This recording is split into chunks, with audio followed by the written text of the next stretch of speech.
Just as a reminder, these reoccurring meetings provide several critical functions to our governance. They provide transparency to our community. They create structure for our forums. They provide authors the ability to present their proposals to the council and community. They allow the council and community to review, debate, and refine these proposals so that they can get to a place where we have consensus and mutual understanding. They provide a medium for regular TELx ecosystem updates. They ensure consistent communication between council members and the community. They allow the community to directly engage in Q&A while the council with the council members and other community members. So TELx is the council is a local governance organization with authority over and duties towards TELx operational rules, system health, and social well-being. Overview of TELx. A council is to accept, develop, and vote on TELx IPs to change or introduce new elements to TELx, to alter TELx harvesting rules, and is responsible for generally representing the interests of and informing their constituency in matters pertaining to TELx. The duties for the TELx Council are required to one, plan, finance, and coordinate implementation and improvements to the TELx system. Two, regulate the flow of TEL issuance throughout TELx to be harvested by liquidity miners. Three, introduces, alters, and enforces TELx operational rules, including harvesting, information and communication, maintenance, and construction. Four, it informs miners of the activities and outcomes related to TELx and results from any snapshot votes.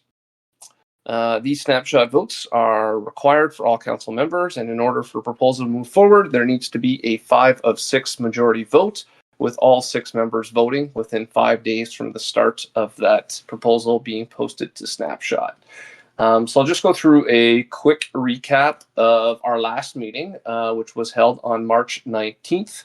I know we pushed last week's meeting to this week just because some scheduling issues. So just to refresh everybody on the last meeting, we did have all of the TELx IPs pass, so we're obviously updated on that. Basically just waiting on updates on V4 pools, Dune Analytics, and the operational wallet, which we'll talk about today. And again, thanks, Boo, for putting all those 15 questions together. It helped us with, obviously, our agenda for today. In those questions, too, we did talk about, the mapping of Arbitrum and kind of what's going on there. But I see Grant is here as well, so we can dive into some of the potential issues down the road with that mapping and the Axelar Bridge before or after, I guess, the Telcoin network is operational. We also talked about Coinbase verified pools, and the thought process there was just kind of basically wait and kind of see how things play out from that perspective. Obviously, the big difference between normal liquidity pools and verified pools coming from Coinbase is you need to be a verified user on the Coinbase ecosystem in order to provide and or swap liquidity within those pools. So a little bit different there, might be a little bit more based towards institutions potentially, but like we agreed on last week, let's hold off and just kind of watch and see how that kind of plays out. We also talked about the potential of getting new pools on different chains, specifically Binance Smart Chain, BSC. But again, with Grant's comments yesterday, let's talk about that in a little bit further detail. We did also talk about the potential of Paul joining to talk about new digital cash pools, specifically around the Mexican peso. I don't think Paul is joining today, but again, with kind of any new pools, depending on where they're going to be, that might be an issue that we could talk about with Grant.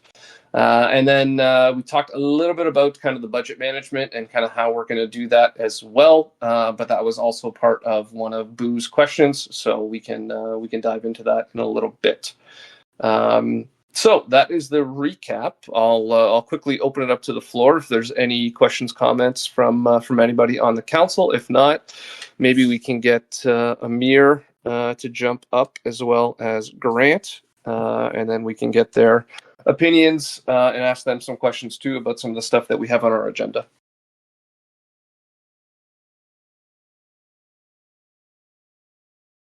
Hey, everybody. Can everybody hear me all right? We can hear you fine, Amir. Thanks for coming on. Of course, no problem. I've spoken, just as a recap, I've been speaking to a couple of the council members regarding what we need to do for the V4 pools. Uh, uh, I've also been working in tandem with other things such as the mapping to Arbitrum 1, the very starting stages of the Binance stuff. I want to know how you'd like me to begin, or if there's a way you'd like to kick it off. Maybe let's start with the V4 pools and kind of get an update there, and then we'll take it from there. Because I know just with the Arbitrum thing, let's wait until Grant can jump up as well, just with his comments from yesterday. Oh, and there he is, Sure, trying to of get course. on. He's Yeah, raising so if his you don't mind, hand. Okay, perfect. yeah, let's just talk about the V4 pools for Polygon and for Coinbase first, and then we'll take it from there. Yeah, of course. So I've created a couple of different versions of the hooks, and then I've also been the hook. Well, let me back up. I've not been on these meetings, so I don't know how much everybody's familiar with. I don't want to bore you with details, but I just want to kind of get the gist of bring up the gist of what's been going on. There's two different smart contracts in particular that we may or may not want to alter. One of them in particular we definitely want to alter, and that's the hook. The other one is the pool manager. These two contracts work in tandem to work with the pools, and that's the hook itself is the one that we'd be using to help create a reward system. Um, According to a few of the asks that I've been receiving, or the things that I've been hearing from council members, I believe the best use case for the hook is a very simple smart contract in which we tailor to help an off-chain script actually devise the rewards. This has some benefits and drawbacks. This is similar to how we currently do the TAN application network incentives program. But it does have some downsides as well. It allows us to be a little more flexible if we want to make changes and updates. However, one of the advantages of having a completely on-chain infrastructure is things like TELx will be able to see their live rewards and things of that nature. Which, if we're running, a periodic script, people might not be able to see as much. We can open source the script, similar to the TAN application thing. Script people can view and check to see what the rewards are, as well as verify the findings.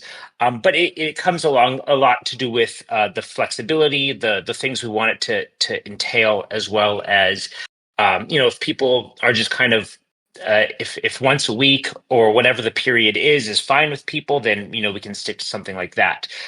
So part of my reason for joining today, and I don't know if we want to wait till the very end where there's a little bit more Q&A session, or we want to do it right now, is that I want to hear from both the community, as well as I know some of the council members who have not been able to touch base with for the last 2 weeks or so. I want to answer some of those questions, as well as make sure I have a good model in my head of what we want it to be able to do. One of the things that Mike has brought up in the past is voting. We want to make sure it integrates very well with our current voting infrastructure. Or if we have to make some changes, that's fine. One of the disadvantages of completely off-chain script would be that doesn't plug into Snapshot. So okay, maybe all the rewards are done off-chain, but there is some we can use the hook as some sort of easy management system so that it helps streamline the snapshot. So that's one of the other things I'm taking into account, and things that I'd like people to feel free to ask questions about.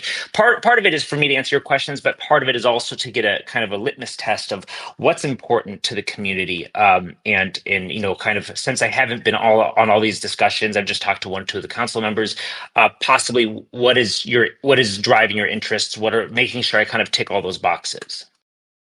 Yeah, I think for me, like the biggest thing to make sure that we have on an ongoing basis is that snapshot vote. Like we don't want to be going from V2 to V4 pools and then having issues with liquidity miners, voting. So that was one thing, like an ongoing basis, at least from my perspective too, was that we have a hook that, or at least as long as we have functionality that liquidity providers can use the liquidity that they've given to a V4 pool and still have that reflect as part of the snapshot voting system. So as long as they can connect, and if that has to be done through a hook or whatever means, we need to have that. Obviously, that's a huge part of our governance So that's critical in my opinion, that needs to be, as part of, that system.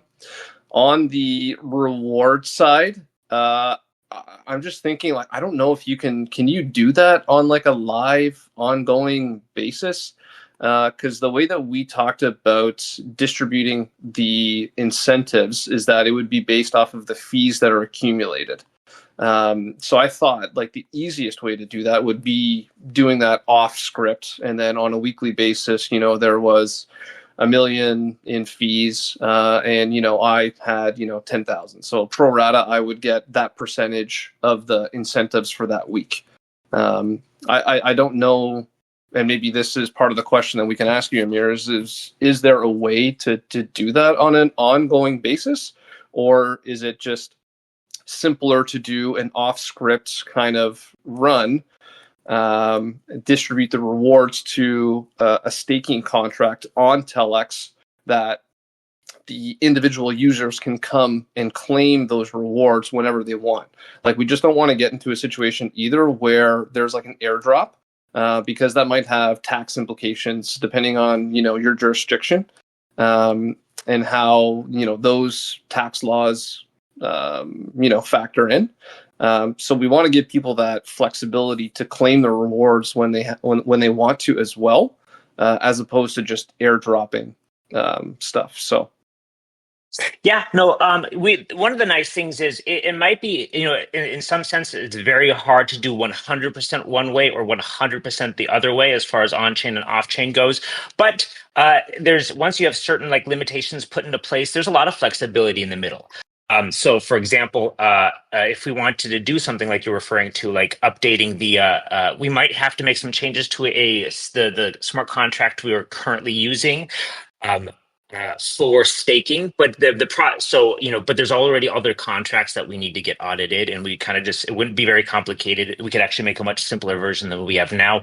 We sweep it up into there, and yes, that's how the distributions are done. We can make it so we can make it very similar to the current claimable case on TELx, where you're going on viewing your rewards and stuff. The airdrop would, in a sense, not be an airdrop of people's wallets, but it would be just a batch transaction to this new staking contract, in which maybe staking contracts a little bit of a misnomer, because people will automatically be staked simply by participating. correct.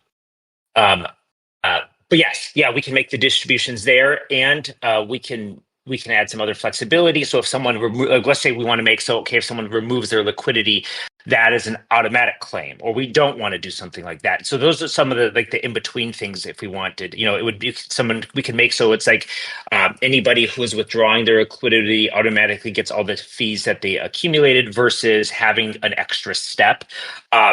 Both are feasible. It's more of a user experience, right? If you wanted to keep like you said, for tax implications, you want to keep that sitting there, versus there could be people in the ecosystem who don't even know about TELx. They withdraw the rewards, and the rewards are just sitting indefinitely on the staking contract that they're not aware of. So these are some of the things that we want to answer, simply because that would it has effects on the users, but both are feasible. When you said something about an ongoing basis or something like that, and I wanted to ask what you meant by that a little bit. You had said something about basing it off of people's fees, which I completely understand. But then I think you said something about, I want to say it was on chain. Do you know what I'm referring to, or not quite? Well, like, how V2, like, you accumulate your incentives in real time, right? Sure. I don't think we have that ability to do that with V4, based on the fact that, because when you look at V2, the incentives are based on your liquidity pool tokens versus the rest. And I think that's why we can do it in real time.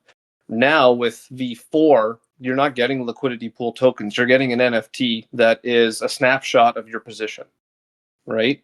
So Right. that NFT versus somebody else's NFT, I don't know if those NFTs display what your TVL is, what your range is, all that kind of stuff. So that's why we thought to try to make it the most simplest way possible would be to, similar to TAN IP and what Marcus is doing, where we would have, a period starts, if we want to make it, simple cadence, Wednesday at 00 UTC. Mhm. to, the following Wednesday at the same time. Then, we run the script similar to TAN IP1. And you know what? Based off of your liquidity and your range, these are the fees that you accumulated. Here's the total fees. Okay, pro rata. Here's what you would get. And then it would go towards kind of like that staking contract that they can go and claim. So one thing that you did mention that I think brings up a question for me is that people that don't know about TELx, like I don't want to get to a point either. And again, anybody else on the council, please chime in. Like I don't want rewards being neglected or not being distributed. So if, like for instance, out of a pool that's 500,000 TVL, 100,000 people, 100,000 of that people don't know about TELx. Very Mhm. possible, right? Is there a Right. way for us to use the TELx website and stake the NFT similar to the way that we do the liquidity pool tokens now? And then from that perspective, there's maybe a code or a line in the code where it says, like, if you don't have your NFT staked on TELx, you're not eligible. So then from that perspective, of that 100,000 that's part of the 500, um, instead of distributing the incentives on 500,000, you're doing it based off the 400,000 that is staked on TELx. Can we do that with V4 and NFTs? Or maybe we need some more due diligence to understand that? We can do that. The way we actually want to enforce it is kind of what we'd want to do our due diligence also on. I wouldn't necessarily, especially if we can transfer things off chain. I wouldn't want to necessarily play around with trying to. A lot of what I've looked into is the pool manager as well as the hook, and less so the NFTs themselves. The hook is able to get whenever somebody creates a liquidity position, the pool essentially tells the hook, "Hey, here's the new position" and stuff like that. But isn't really the NFT isn't meant to transfer in the same way that you would have necessarily a like just an art NFT. Now, I'm not saying it's not possible to transfer it or to stake it. I'd have to look into that, but that isn't it's necessarily its intended use. That said, if we one of the things I was originally told, and this is not an issue at all, just wanted to bring it up, was, hey, we want people to not have to worry about this extra. And this was not a demand by any means, but we don't want to have people worry about this extra step of staking. Um, but if we wanted to enforce that so that only participating members are staked, that is fine. That is something that we can do. It will likely incorporate an extra step, but that creating that flow, that functionality is not an issue. So, if we want to say, hey, yes, it needs to be people who are at least enlisting on TELx, that's fine. That's not something we should have an issue with, especially if we're already going to make some augmentations to the staking contract and include that in the audit. There's multiple ways in which we can go about doing that. So that part I'm not concerned about. If we want to limit it to people who are participating on TELx, not a problem. I just want to know if that is indeed, um, how we want to do it. And on top of that, is that the way in which we would like to enforce voting? So, for example, if we say, hey, you have to be staked on TELx to get rewards, okay, that's fine. Are those also the people who are only eligible, or are those only the people who are eligible for voting? So is it if someone wasn't aware of TELx but was aware of the council, and they show up and say, hey, why do I have zero voting power when I do indeed try this pool? That's something else it's not a hard thing to incorporate, but just something we need to know. Is that the eligible list of people? And one of the things I just want to answer one of your questions.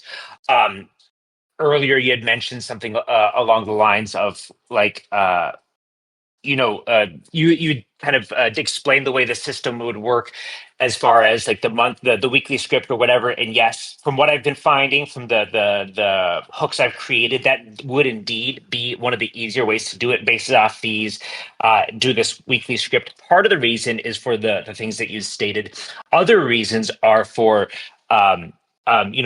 when this hook itself only has access to certain bits of information. Like it'll know when someone does a swap or adds or reduces liquidity. However, tracking certain things in a set time period, the pool kind of just knows this is who's in, this is who's out. These are all the positions. The hook itself, is working. Fees are calculated in a different way. It's okay. It's over this period, not just necessarily the lifetime of the provider. So when you have a few extra steps like that, it's actually easier to shift it on off chain. So essentially, I'm just agreeing with the way you had explained it. But for those who are just curious, there's multiple reasons why having an off chain aspect of it is beneficial. Yeah, I think for me, just keeping things as simple as possible. Like I'm always under the keep it simple, stupid kind of method, and don't Mhm. overcomplicate things if we don't have to. From my perspective, too, like getting a weekly incentive in a batch, again, from my perspective, is okay. Again, Mhm. people are doing it now with 10IP1. I don't know what the cadence is of how often people claim rewards on TELx right now. Like I would assume it's not daily, and I would assume week to week would probably be fine. But again, that's just my opinion. I'd love to hear kind of everybody else's opinion. Ty, I don't know if your mic is working. Will, I see your microphone is off. I don't know if you had any comments, and then obviously Mike and Tim, if you guys want to provide some comments as well, I'll shut up and let somebody else talk for a couple minutes here. Yeah, Okay. so hey, No, go on. Will. okay, sorry. Well, first, Amir, thanks for jumping in. So about the distribution with a script off chain, I'm totally on with that. I think it's the easiest way to go, and similar to what we're doing with the 10 IP issuance, it's pretty simple, very easy, and I think that should be the way to go.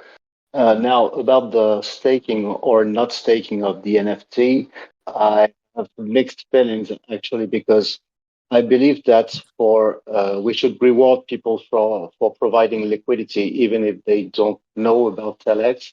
I mean, what we want to do here is to provide as much liquidity as possible for the TEL token. So I guess people that provide liquidity and don't know about TELx, they should be earning as well. So that's my first point. And as Andrew said, well, the rewards cannot stay somewhere where people don't claim it, because if they don't know about TELx, they should be able to get their rewards when they withdraw their liquidity, like you suggested. So that's the first for the rewards. And then about the voting, I believe on the other hand that only staked people should be able to vote. We can see we have difficulties to reach quorum, and so I guess reducing the quorum by asking only people that are staked to vote would be a good way to reach it. And that's it for me. I think those are some good points. One other thing I want to just follow up with a quick question, and once again, we can design the system. If that's, I think you bring up, like I said, some good points, and if that's the common sentiment of the community, then we can definitely move that direction. If other people have dissenting opinions and there's good reason behind that, we can go for another. But what you just described is definitely possible. One quick question I have just regarding voting. This is something that Mike had brought up to me at one point in time. He brought up the design of the reward system for V4 is that you have an NFT that represents your position, and there are bounds associated with that position. Meaning, if the pool shifts outside of those bounds, you no longer accumulate fees, and that's a design decision of the way that these new pools are created.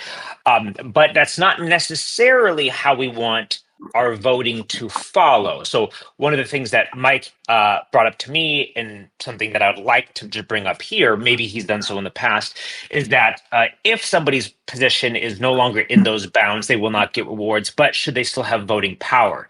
Should that voting power be 100%? Things like that as well. It's much easier to say yes or no, that they're out of position, they don't, or whatever. It's harder if we want to do some sort of mixed position or something, but it's also not impossible. So that's one of the other things I wanted to bring up. Is somebody's the amount they've contributed, is that their voting power? Does it have to be in that range as well? I would like just to know from anybody what their opinions are or reasoning for one way or the other. Well, Yeah, so I we did think talk about I'm. that a little. Okay. Go ahead, Will. Go ahead. Go ahead. Go ahead. Yeah, sorry. Yeah, I think I'm.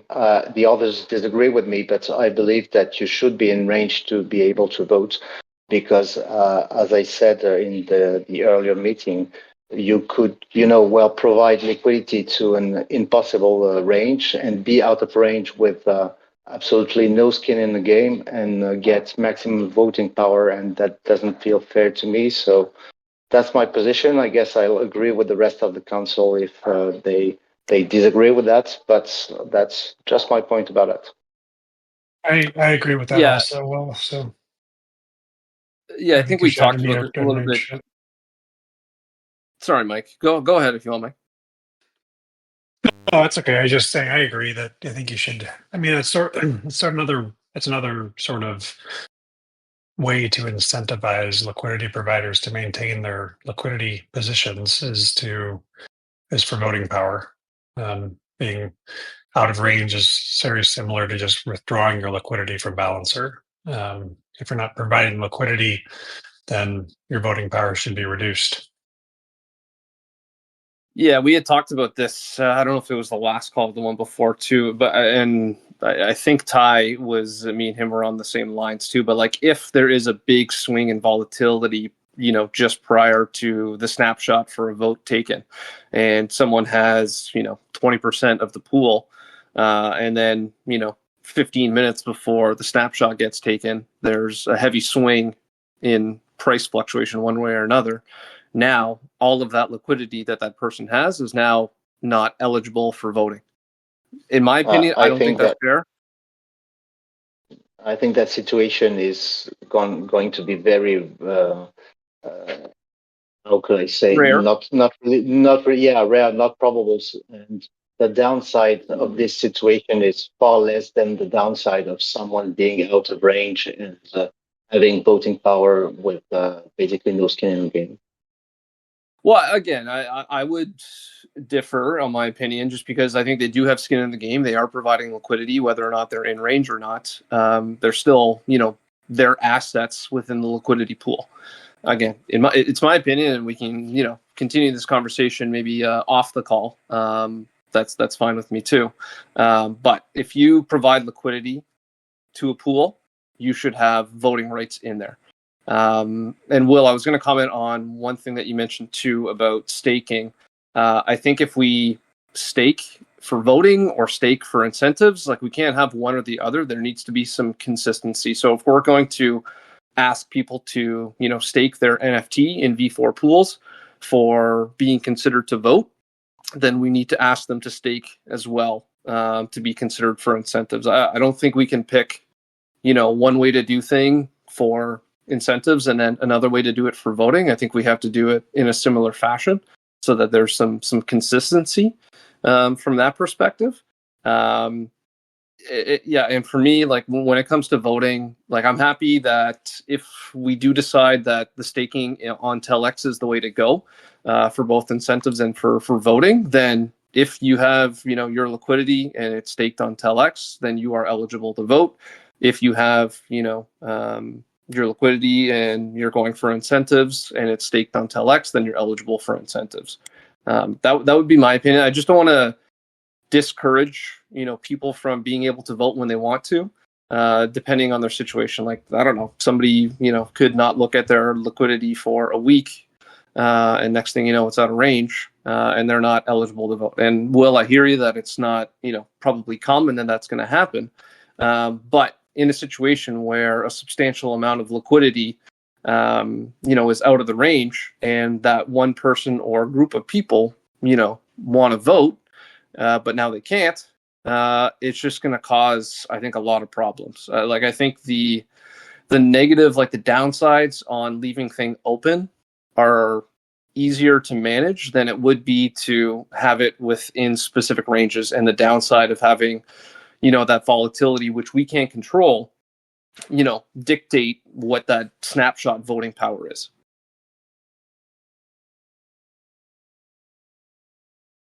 Yeah, I guess you're right. I mean, it's two sides of the conversation.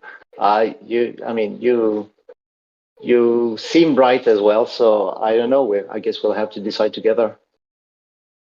It's just my opinion for sure, right? Like we're all in this together, and I think we got to do what's best for the community and what's best for everybody. So listen, I'm happy to listen to other people's thoughts on this as well. I'm just providing my opinion on it. And again, if we as a council decide that we want to go a different way, I'll totally support that. I'm just these are the forums for us to have these kind of conversations with the community and get their feedback on it as well, and kind of take it from there. So we don't obviously have to, finalize what we're going to do, I think today, but it's always good having an open dialogue on these kind of things. So I don't know if there was anybody else outside of Will and I. Mike, I know you kind of chimed in. I don't know if Ty's got his mic working or not yet.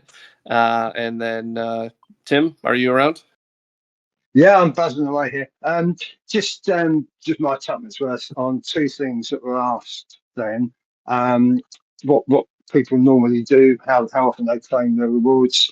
I've been claiming mine once a month, on a particular day, a set day, so that I've got kind of no choice as to whether the price is up or down. It's just a regular date for me.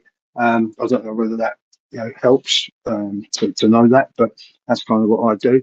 And the second point regarding staking and voting through TELx, I hear what everyone's saying, and I kind of think it almost doesn't matter. If you look at what has been happening on TELx, a lot of the liquidity providers into the pools, most of it has been staked on TELx, if I'm not mistaken. There may well be some liquidity that hasn't been staked on TELx. So I think we're kind of arguing over nothing really.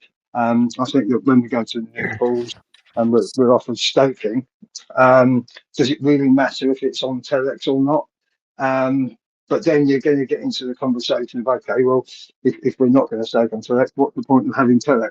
I'm going to kind of leave that hanging there, maybe for a discussion another time. Okay. Yeah, no, valid points, Tim, too. Just keep in mind, regardless of the way things are working now, we have to consider the way things are going to work in the future. And if we're looking at different pools, different chains, all that kind of stuff, too, we got to kind of try to build, these proposals with a foundation that it's going to be flexible with whatever we plan on doing in the future, right? So as good as it is to look back on how things are going, we still got to continue to look forward on where things are going, and to make sure that we're able to incorporate that kind of stuff into the system as well. Yeah, sure. That's kind of what I'm saying. So looking forward, looking at the V4 pool now, for example, the Polygon, that there's liquidity in there. When we start to incentivize that pool, I'm going to say, right, okay, everyone who's in there, come over onto TELx and stake, and then you can have your rewards via TELx, or are we automatically going to give it to everyone who's already there? But again, looking back, that didn't happen in the past. Whether we're going to do that going forward or not is kind of up to us to decide how to do that, who we're going to reward, who has voting rights, and whether it has to be in TELx. I think in the long run, it probably doesn't matter. But if we're going to use TELx and sell TELx as the vehicle, then I think really the staking, rewards, and voting should all be for those who have staked on TELx. Okay. Yeah, no, valid points. Mike, I noticed you were commenting in the chat. I was just gonna mention. We don't have to just decide this in this call. I mean, we don't want to take up the entire time debating the validity of voting power, but I think we should put it to a vote at some point. Make some written arguments and then put it to a vote, and then we'll go with whatever is voted. Then we can change it later. Yeah, I think I'm okay with it. Yeah, that's fine. Yeah, absolutely. Okay. The one thing I was going to mention, Mike. Sorry, go ahead, Amir. Go ahead. All I was going to say is that is one of the benefits of having a little bit more of the stuff off chain. That certain things like rewards and stuff is something that can kind of be tailored later. There are certain things that we'd want to build into the hook that we wouldn't want to change, but if we want to change them down the road, we wouldn't have to necessarily have to re-audit the contract, right? Because a lot of it's on this other script that's not so permanent or whatever. So that's all I wanted to say. So, Amir, a question that just came up as you were talking about that then. Is it possible to implement a hook to an existing pool, or do you have to attach the hooks when you create the pool? I'm going to have to double check on this. So there's what's called a pool manager. Now, the pool manager is actually what can control adding or removing hooks and stuff. I believe I am not certain. I believe it has to be created with when the pool is developed, but I would need to double check on that. Like I said, I've been mainly working with just what it takes to create a working hook. What type of information it has access to from the pool, things of that nature. I'll need to do a kind of a dummy test to at least see if it's something that can be added retrospectively. But it shouldn't take me long to find out. It's just it's not something I've taken the time to figure out as far as now. Okay, yeah, no, I was just asking just because if that's the case, then we're going to have to create new pools than the ones that are already created now on Uniswap for V4 for either. Actually, I don't think Base has a V4 one. I think they just have V3, unless it does have a V4, just not a lot of liquidity. But then the one on Polygon we'll have to recreate if that's the case, which again is fine. We'll be giving everybody ample notice once we get these figured out and the deprecation process for the balancer and DFX pools start to happen as well too. So, okay, all good. Good to know.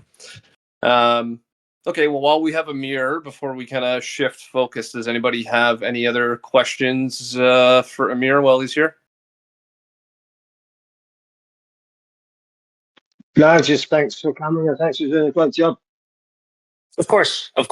And then I didn't know exactly what Grant was going to discuss with regards to the Arbitrum contracts and stuff like that. But I can happily answer some questions with regarding to that stuff also, or Binance once we get to it.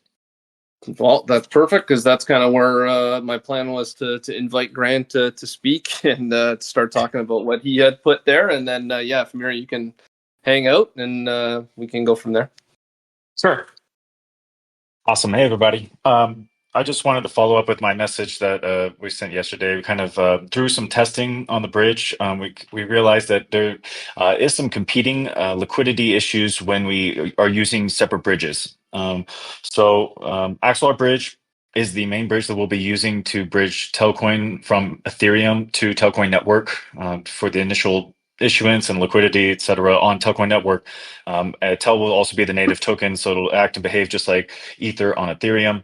And that's through a wrapping process on Telcoin Network that is then unwrapped. Now, part of the complexity is the Axelar bridge. Because Telcoin is an existing token, we're limited to how we can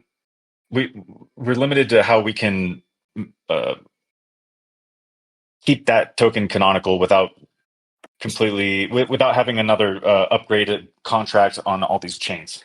So Telcoin already exists. However, we're trying to bring it into Telcoin Network.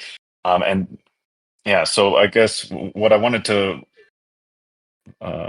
bring to the council's attention was when we map Telcoin tokens through these native bridges from, let's say, Ethereum to Polygon, we'll stick with that one. Those tokens are locked on the original. The original Telcoin tokens are locked in the Polygon bridge from Ethereum to Polygon. Now, when we deploy Axelar Bridge to this Telcoin network, we have to, if we want to support bridging to Telcoin network from other chains, Axelar's native approach is the Inter-Token Standard, ITS. And basically what you would do is you would deploy these new contracts onto other chains. And those contracts allow the canonical chain to mint and burn on these other chains, and they would essentially be wrapped versions of Telcoin. Now, that would be this classic approach if Telcoin network was the only source of truth. But because it already exists as an ERC20 on Ethereum, that is actually the canonical token that ITS will track for the bridge. So when we go to these other chains, they're locked in the bridges that we're using. And when those tokens get locked in those bridges, they have to be relocked in order to enter the Axelar bridge. That is the only way that we can represent them on those chains. And so the more that we map to these other chains right now, we're essentially limiting the liquidity to bridge back to Telcoin network from that chain. So by bridging tokens through the Polygon bridge from Ethereum to Polygon, those TEL tokens are now locked in the Polygon bridge. If we want to, in order to support bridging from Polygon to Telcoin network, those tokens have to be locked on Polygon network as well. We can't just mint and release or mint and burn. We have to lock and release. And that the subtle difference is that minting and burning, we kind of have an unlimited supply, and it's really just tracking the canonical source of truth. But when we lock and burn, or lock and release, we have to have a physical one-to-one representation. So in order to bridge to Telcoin network to Polygon, we lock the Telcoin on Polygon into the Axelar bridge, and it can be minted on Telcoin network. But in order to go from Telcoin network to Polygon, there has to be a TEL token already locked that's available to become unlocked. So by mapping to these other networks, to Arbitrum, for instance, would be the only way for a Telcoin network to bridge directly to Arbitrum would be if some tokens that are already on Arbitrum bridge to Telcoin network first. And that is the case for all these tokens that we're mapping over to these chains. Okay. So, like in an ideal world, like everything goes back to Ethereum, then goes to Telcoin network, and then from there, everything could mint and burn from that perspective to any other chain that is associated with Axelar. Am I understanding that correctly? Yes, that would be the in an ideal world. We have Telcoin network up. We launched the ITS versions, the wrap versions on all these chains, and then we have access to all the chains that Axelar has access to, and that the wrapped version of TEL is deployed on. So with the current mappings, we kind of have a limitation where we either have to bridge back through Ethereum, redeploy an ITS contract, and then just mark that as the that would be the Telcoin contract, the wrapped Telcoin on Arbitrum, and kind of update that contract. But that's now we have two contracts essentially. Another idea is to like support migration for users, so users can essentially lock. We still deploy the ITS contract on these other chains, and then we can lock. The users would have to take an additional step to lock into that ITS contract in order to come back out. But again, that would be competing TEL contracts, TEL tokens on these other chains. Well, doesn't it seem like regardless, there's going to be like two versions of a TEL token on Polygon, because not everybody's going to bridge back to Ethereum and then to Telcoin network, and then like so there will be a different contract address for a TEL token that originates from Telcoin network. Is that correct? We don't have to do it that way. What we can do, what Axelar supports, is a custom token linking system, and this is to kind of address some of the bridging that already exists. And so what that would do, though, is it would just, so for Polygon or something, we have like over 30 billion TEL on that chain. So it seems reasonable that we would have some bridge back. So supporting the bridge there, it's a lower chance of liquidity concerns, assuming that enough bridges to Polygon that would ever want to bridge back. And I think Polygon is we're going to be a much a better option. Personally, I think we're going to have a lot of great DeFi opportunities, low base fees, and even faster finality, faster transaction, low transaction speeds. I mean, I think I imagine that there would be a lot of liquidity coming from Polygon to Telcoin network, and so we're planning to the only option that, especially too with like the app being mostly on Polygon, we're planning to definitely make that a canonical custom linked token, so that so that tokens on Polygon can lock into the Axelar bridge and come to Telcoin network the same way that they do on Ethereum. Okay. Okay, Grant. So Let me basically, try to walk through something to make sure I understand this. If I have Polygon, like Telcoin on Polygon, and I send it to the Telcoin network, the only way I can send it back to Polygon is if somebody else sends liquidity in the same amount or more from Polygon to Telcoin network. Like if that timing takes 2 days for that to happen, when I do that bridge from the Telcoin network to Polygon, I'm not going to get that finalized transaction for 2 days.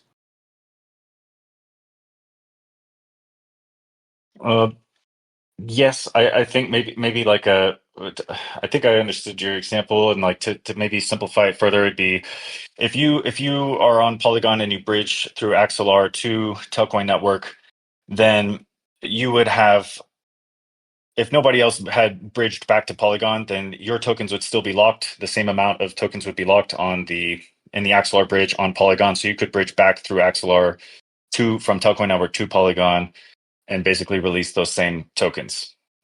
If for some reason somebody, Oh, it's based on the total, not as you're going through it. Okay, so if I'm moving, say, 1 million tel from Polygon to through Axelar to Telcoin network, but there's already 1 million plus in that staking contract or whatever, then those would get released basically right away. But if there wasn't enough for the 1 million, I'd have to wait for a cumulative amount of 1 million being sent from the Telcoin network to the Polygon network. almost, there's no liquidity concerns for coming to Telcoin network. Any chain that is custom linked, we can bridge to Telcoin network, no problem. Okay. And that's because Telcoin network itself will be minting and burning.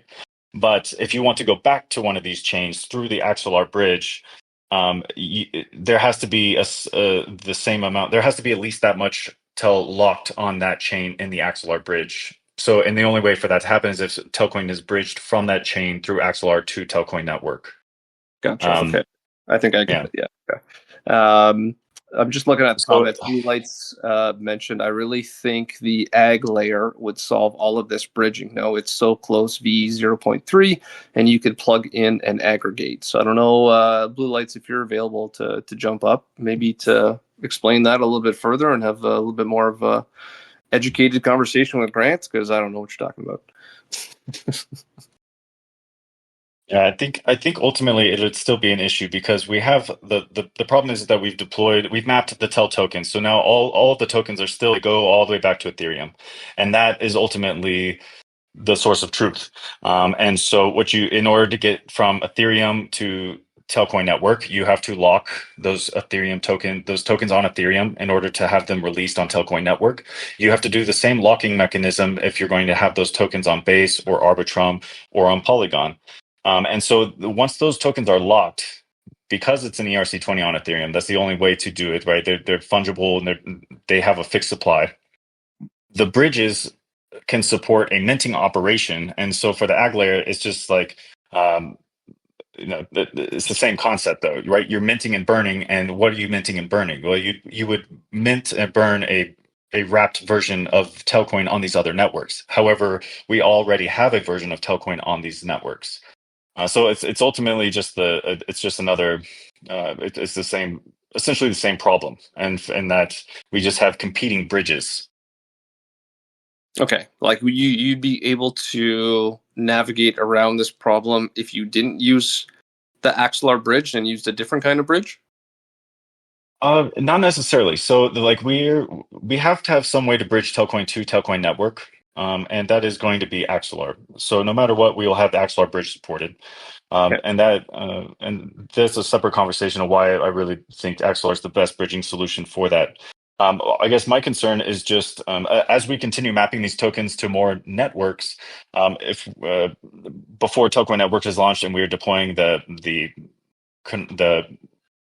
when we deploy them from Telcoin network, then we can mint and burn, and there's no liquidity issues. If anybody wants to bridge back and forth between the two, like that, they can.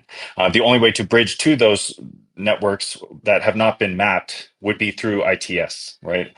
But if we are mapping through the supported bridge, so for right now, like Telcoin Network, there's only like when Telcoin Network is live and a user wants to go to Arbitrum, there will only be two ways, potentially, or well,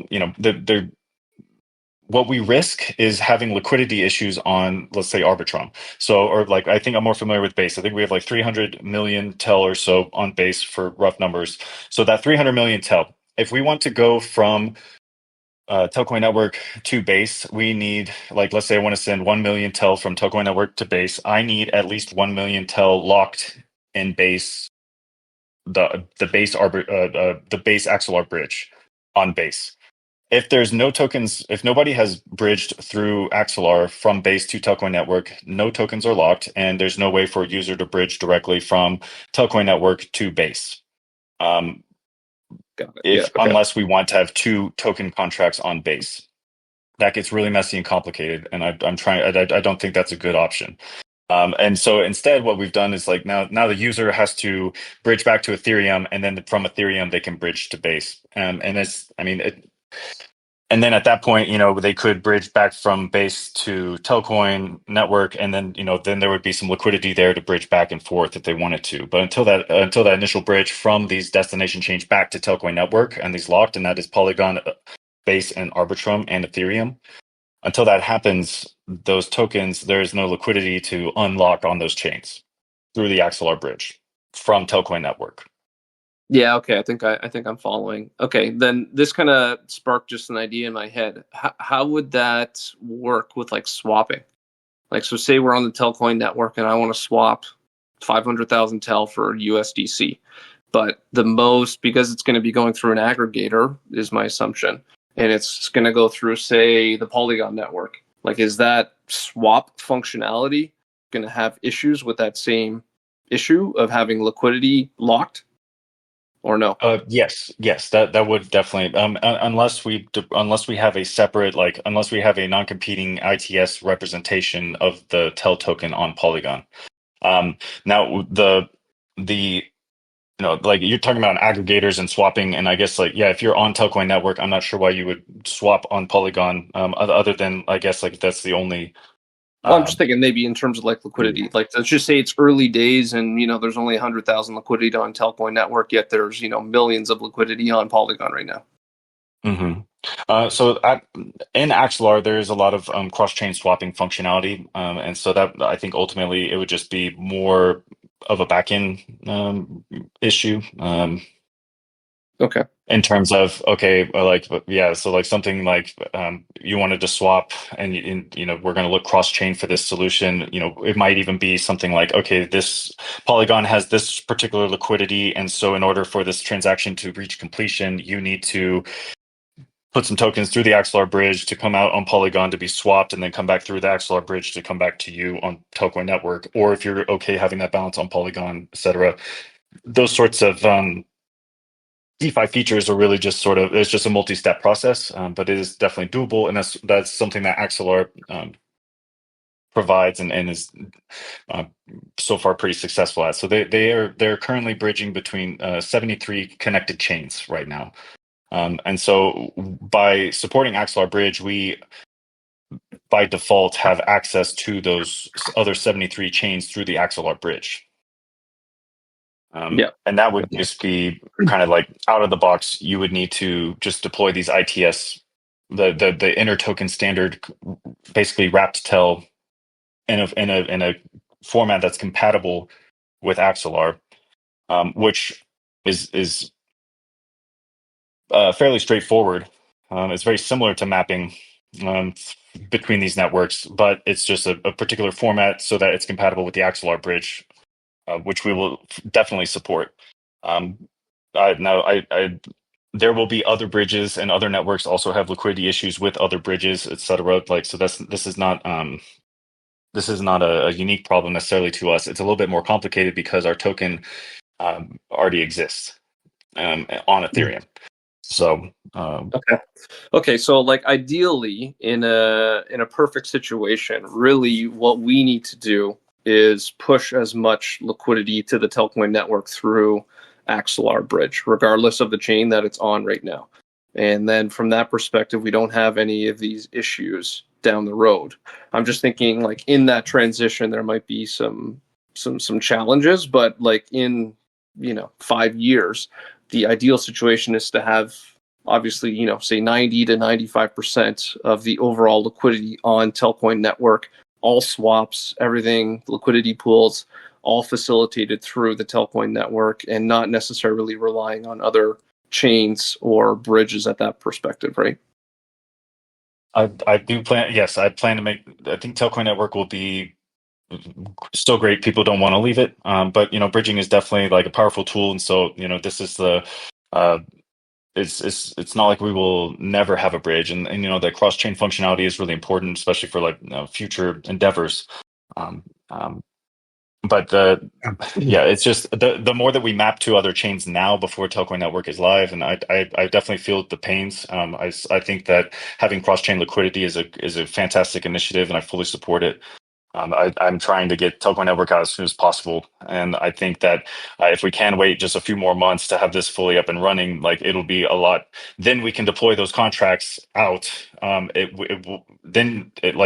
can map and bridge and all those things. We'll already have the token mapped on there, but it won't be mapped through these isolated bridges. It'll be mapped through this sort of this much larger bridge through Axelar that's already connected to all these other chains, and so it'll just kind of work out of the box.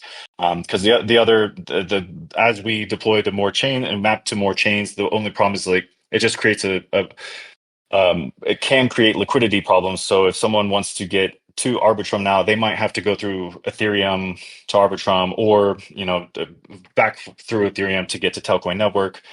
None of it is.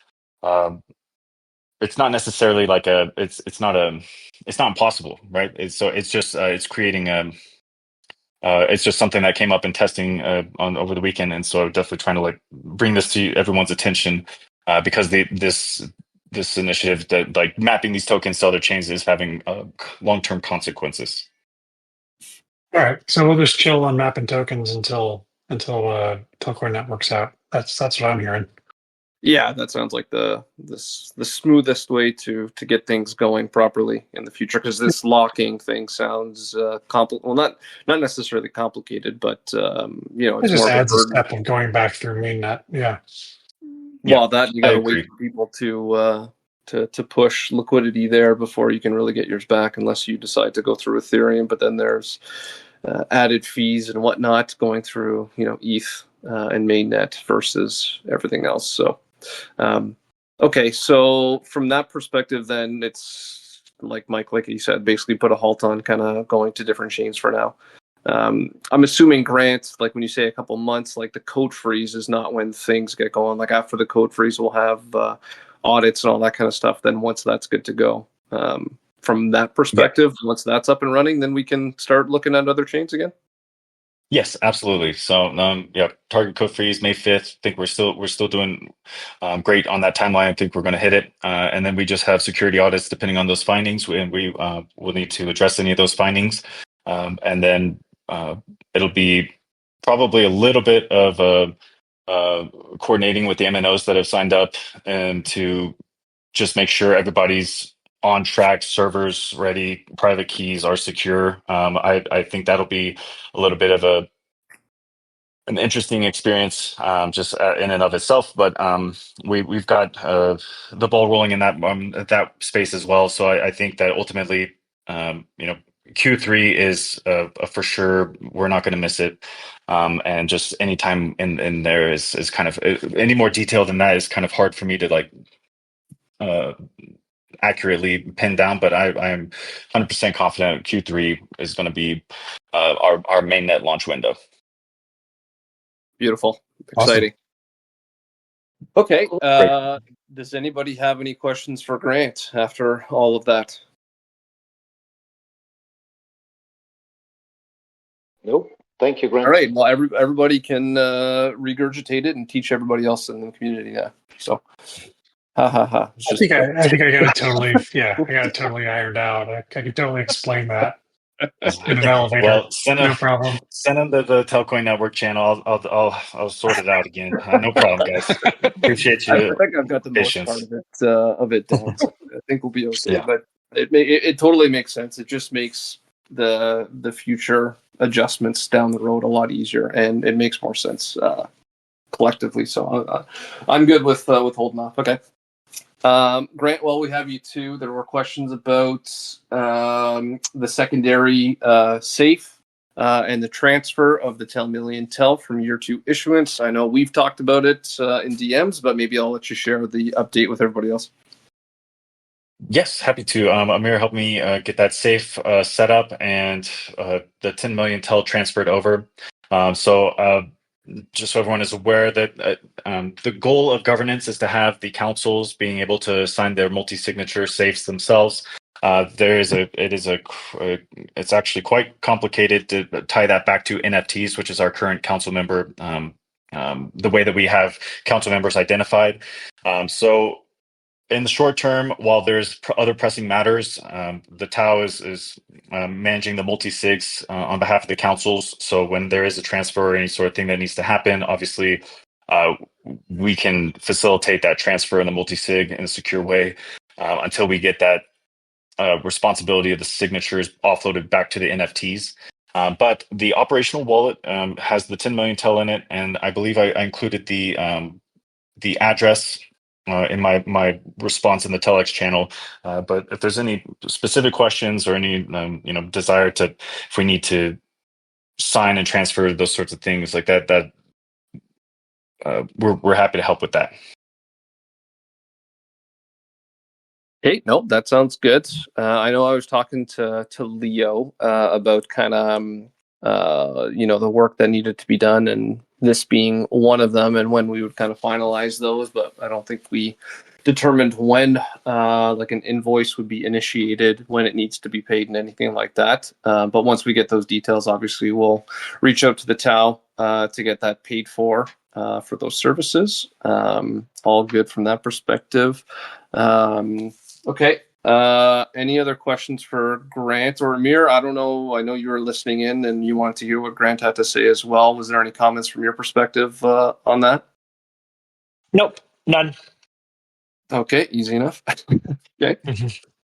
Okay, I'm just looking through Boo's kind of questions. I think the fact that we're already kind of an hour and 5 minutes in, maybe we can talk budget stuff and how that's going to be managed and whatnot down the road. I know, Ty, you have brought that up a couple times, where whether or not we want to, use some of those funds to either, provide liquidity into TELx or sell portions of them as well. But yeah.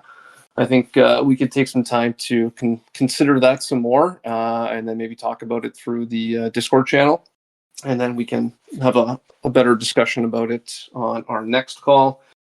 We did talk about will safes. We talked a little bit about BAL and DFS notice deprecation. So obviously, like we said, as soon as we have an update on the V4 stuff with voting and what we're going to do with the incentives and all that voting power and all that kind of stuff, we'll give everybody enough notice to make sure that they can move that liquidity. On the data and analytics side, Leo is leading the charge on that. We had a call with him 2 weeks ago, I think. So he showed us kind of what he started working on. So we're still, working towards that before we start going public with that kind of information. But again, things are coming along, so that's a good sign. We talked to Amir, obviously, about the voting, the hooks, and all that kind of stuff. We talked about Arbitrum. Obviously, the conversation with Grant. Any movement to other chains like Binance is obviously going to be put on pause for now. So nothing to update there. Ty, I know you're not able to talk, so this is going to be tough. But Boo was asking for some updates on kind of the always in range. I don't know if anybody else can comment on that. I think we're still working through how that's going to work. The only thing I think I would say on that is I think I'd like to do some examples and just see kind of what that means in terms of impermanent loss. That would be my only concern. Like, I love the idea of always having liquidity in motion. or in range. Sorry. But it's just what does that mean for impermanent loss, and how often that those swaps get changed when you go in and out of a different range. Number 13 was the E-Mexican incentive proposal. Again, that was based on Mike's comments about Paul reaching out.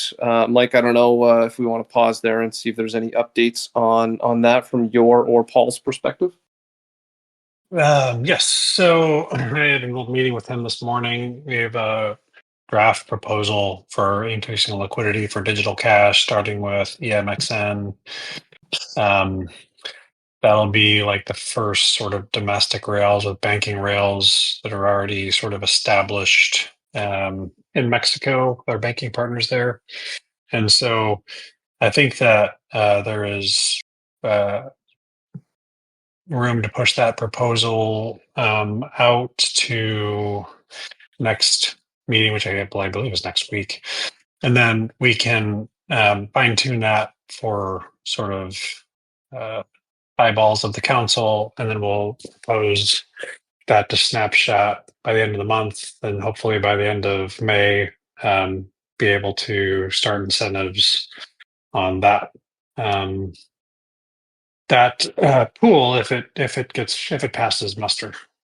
So, Mike, just a couple questions on that. That would be based off of the Polygon network? That would be based on the Polygon network initially. So would we run into the exact same issues we're running into now with the whole conversation we had with Grant? Like, if we're, say, 3-4 months out, do we want to just not push digital cash yet until we can get it going initially on Telcoin network first before we start kind of going to different avenues? Like, I think if we have this opportunity right now to start from scratch, start from zero, and all we have to do is wait a couple months, like, obviously Paul, bears a lot of weight when he starts talking about stuff like this, but sure. I think to answer your question succinctly, I don't know the answer to that question. I don't know, like, from a biz dev standpoint, if liquidity needs to be ramped up within the next 3 to 4 months to support that, or if that sort of delay would be detrimental. So I don't know. I'm not sure, but that's why that's a good question that I can ask. Send back up the chain to Paul and see what he thinks on that, and maybe bring Grant into that discussion too, because we have to make sure everybody's thinking about this from the proper perspectives. So, but I do understand what you're saying. Yeah. Grant, I don't know if you have a comment on that. I would assume it's basically the same thing as what we were talking about. Yes. So the primary concern is just like using other like native bridges instead of like if there is like the ITS bridge. And so, it's something that I'll definitely be happy to discuss internally as well, just to kind of assess like the current strategy. But I think my recommendation, if it is only on one existing network, that's kind of the ideal situation, because even for a stable token, if we do want to go through Axelar Bridge, which I would personally recommend, although there's other things to consider, so it's not a decision that I make alone. But if for instance we have this token deployed in one spot, we can enter that into the Axelar Bridge right now. We can make that an ITS token. It's very doable. The complexity for Telcoin, the Tel token specifically, is because it's also the native token on Telcoin network, and we want to have that sort of be the canonical chain while there's also supply. So that is a much more complicated situation than just as if we deploy this token, our stables on the first network, and then we make that canonical, then we can deploy to all the other chains on ITS. We'll have that Axelar bridge just on by default, and we can mint and burn on all those chains natively without any sort of liquidity issues. Isn't EMXN, for example, wasn't that minted, or wasn't that created on Telcoin network? And so that's the canonical chain, or was it created on Polygon? I believe it's not on Telcoin network yet. So I'm not sure if it is Polygon, but I think it. Okay. It is Polygon. Yeah. But EMXN was created on Polygon. However, it is also behind a proxy, so we can make some adjustments if it better hooks into other infrastructure. The proxy itself will have its limitations, but it's a little bit different than Okay. just like Telcoin, the original Telcoin contract on Ethereum. That said, a lot of stable coins don't do bridging.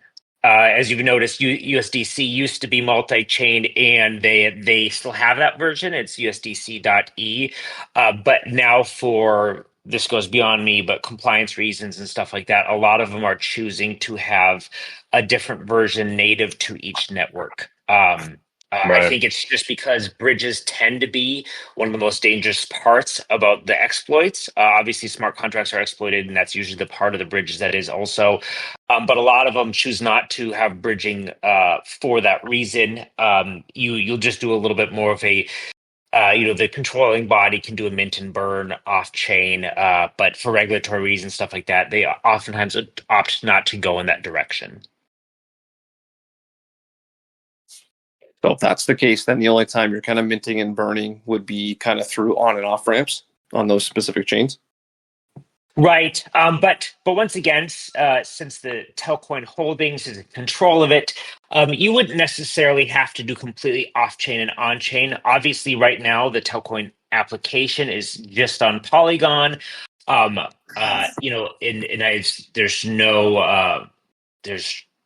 There's no plans for it to become a multi-chain application. And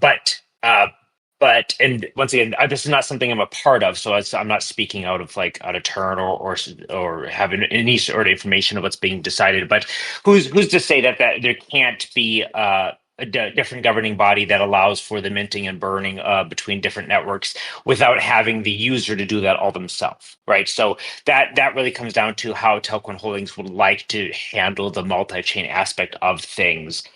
Because in this instance, it's not the association that controls those tokens; it is the company itself. Well, that's another good point. Is that like the corridor for digital cash to Mexico? We want that to be live long before Telcoin Network will be live in the app. I mean, having Telcoin Network live and then having it work in the app is a totally separate conversation. So I don't know. We need to get some clarification on all that. Yep, totally agree. Okay, good. Well, I'm looking forward to hearing some follow-up from this conversation then. Okay. Outside of that, I know Boo had also sent Boo, like you might as well apply next year, man. You're basically doing most of the work here for us, especially this week. The Bunny V2 stuff too. I don't know if anybody had a chance to really dive in, but again, just because we're a little bit pressed for time, maybe we'll push that one to the next call. Speaking of timing wise, I know we missed last week, which kind of throws off our cadence. I'm going to be away in Orlando next week, so the 16th doesn't work for me. Did you guys want to wait? Like the next one that we have scheduled, because I have to adjust the timing for the one today, is set for April 30th. Do you guys want to leave that one for now, or do you guys want to try to reschedule something for the 23rd?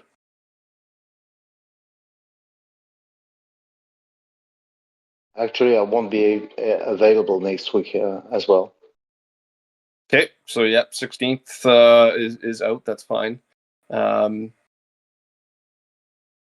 maybe we can take this into the group chat and we can decide. Maybe once, Mike, once you have those kind of meetings with Grant and Paul, we have a better understanding of kind of what's going on from that perspective. Maybe just let us know, and then we can try to coordinate the next time to get on together. But maybe let's leave it as is for now, as the 30th. And if we want to jump on sooner, then we can do that. Does that make sense for everybody? Sounds good. Yeah, sounds good. Easy enough. Okay. All right. I just want to look and see. Ty, a lot happening. 23rd, 2 weeks. Okay. Just looking to see if there's any other questions.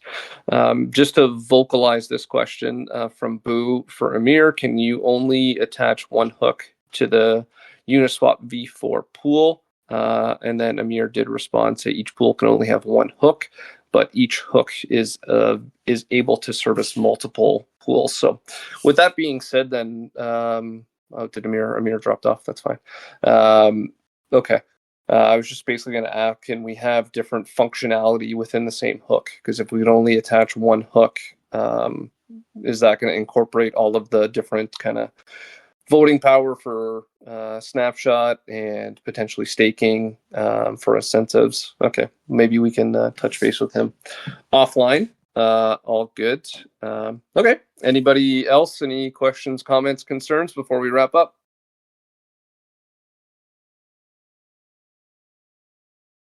Good, great, grand, wonderful. All right, gentlemen. Well, thanks again, as always, for your participation and everything. Grant, thanks for joining. Amir, thanks for jumping on as well. Always appreciate when we can have you guys come in and get this conversation a little bit more exciting with things to come and how do we resolve certain things. So it's always good having you guys. Good. Okay. Well, we'll shut her down and we will touch base in 2-3 weeks, gentlemen.